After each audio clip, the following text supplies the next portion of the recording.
Tamil Nadu Forest Minister Nadu Sreenivasan has made a shocking revelation regarding former Tamil Nadu Chief Minister J Jayalalitha's death, claiming that he had lied back then to protect the AIADMK. He's also said that he lied about Jayalalitha's recovery and her consuming idli in hospital in order to protect his party. He's now revealed the truth that it was only Sashikala who had complete access to Amma in hospital.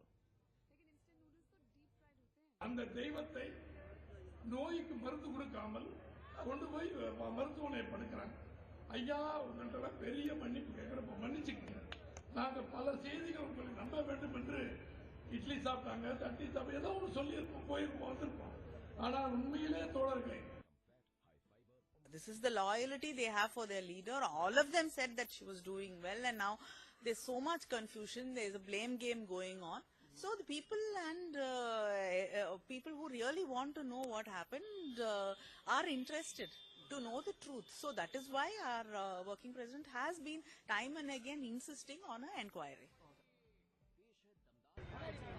அது மட்டும் இல்லாம இப்ப இருக்க குதிரை பேர் ஆட்சி நடத்தி கொண்டிருக்கக்கூடிய எடப்பாடி பழனிசாமி கூட என்ன சொன்னாருன்னா, விசாரணை கமிஷன் அமைக்கப்படும் சொன்னாரு. இதே குதிரை பேர் ஆட்சியோட இன்னைக்கு கைகோர்த்து கொண்டிருக்கக்கூடிய துணை முதலமைச்சர் பொறுப்பேற்றுக் கொண்டிருக்கக்கூடிய Lokpriya joining us live for further details on this story. Lokpriya, this is indeed a sensational revelation being made by the Tamil Nadu minister. What prompted him to do so now?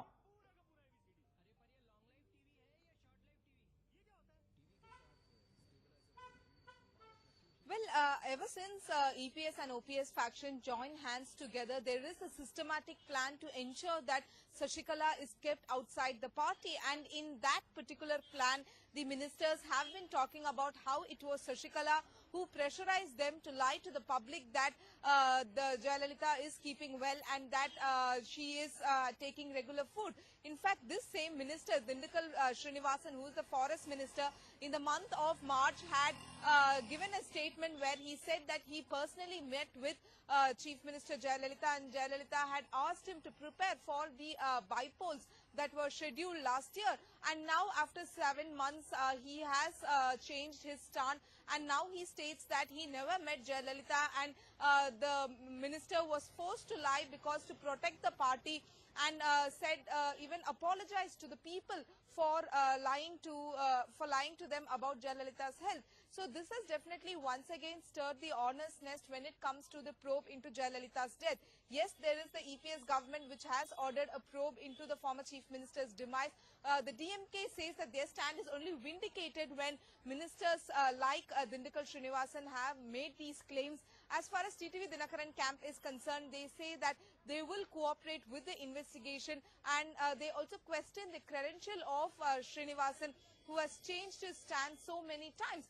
So we can see ministers who are talking about Jayalalitha's death. So that is a mystery, because these were the very same ministers who had confirmed that there was no foul play in Jayalalitha's demise, but Edappadi Palaniswamy was forced to have a campaign, was forced to ensure that there is a probe into Jayalalitha's death.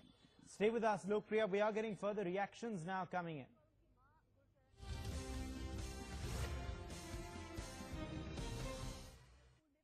Only a CBI inquiry will bring out the truth, and the terms of reference not yet announced. If the terms of reference does not want to look into the mode of the treatment or what things, it will be controlled by the government. So it won't bring out the truth. It won't be incisive. They won't give enough power to the commission.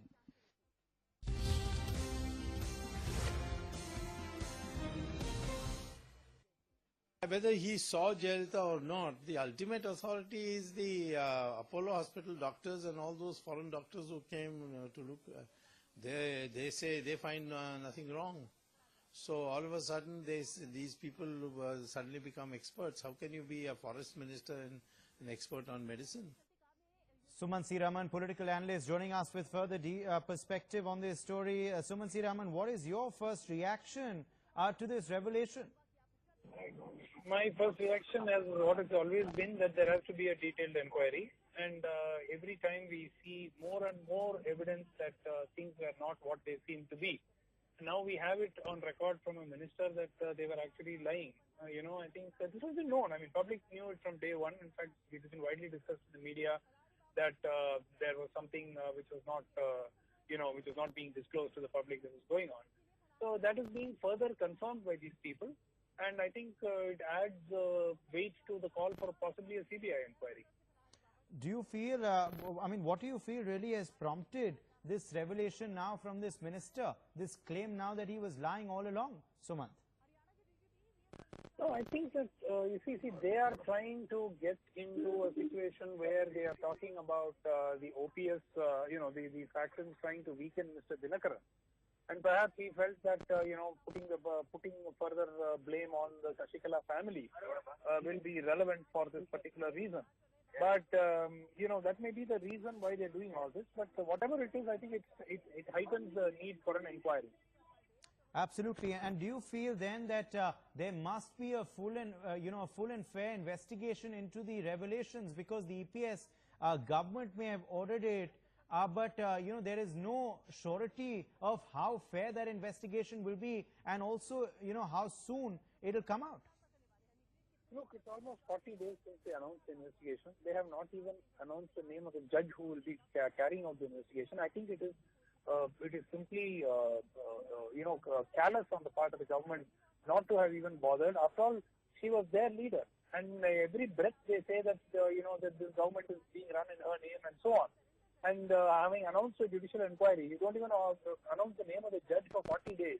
It shows what kind of commitment you have to the inquiry.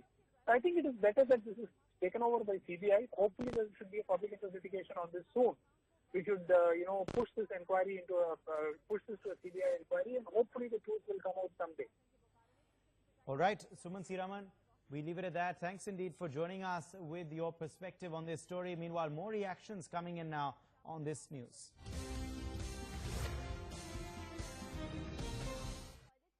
Since the demise of Honorable Madam Jayalalithaa, the doubt has been roaming all over Tamil Nadu. So the people are suspicious also. So it is the duty of the government to clear the doubts of the people. So if the minister itself is confessing like that, then let them order for an inquiry.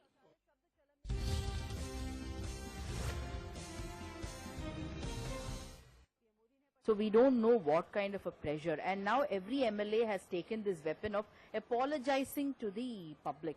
I don't understand why this weapon is being taken. Wherever they go, they are telling, we are sorry, we are sorry, we are sorry.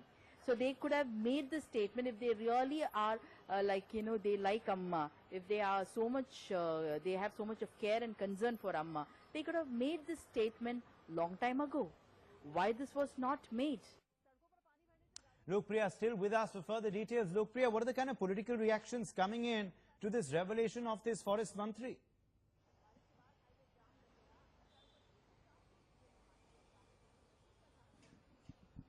Well, Nadu Sreenivasan's statement has only caused more embarrassment for the AIADMK government, and the fact of the matter is it has been more than 1 month since Edappadi Palaniswamy announced setting up of a commission to inquire into Jayalalitha's death, and the commission has not taken off. There has been no appointment of a judge for that particular commission. So that is a clear example of the commitment of the Chief Minister's office towards this particular issue.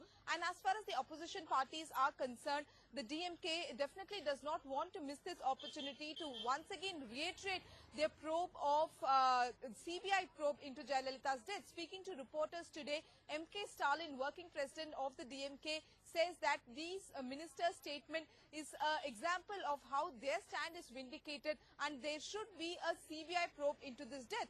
And the minister's statement also further increases the interest of the people, because everybody here in Tamil Nadu feel that there is some kind of something that went wrong in that 75-day period of Apollo, because the statements of these ministers, statements of these AIADMK leaders have not been on the same line. So definitely the Tamil Nadu state government should ensure that they follow up on that commission, and the results should be there for all to see.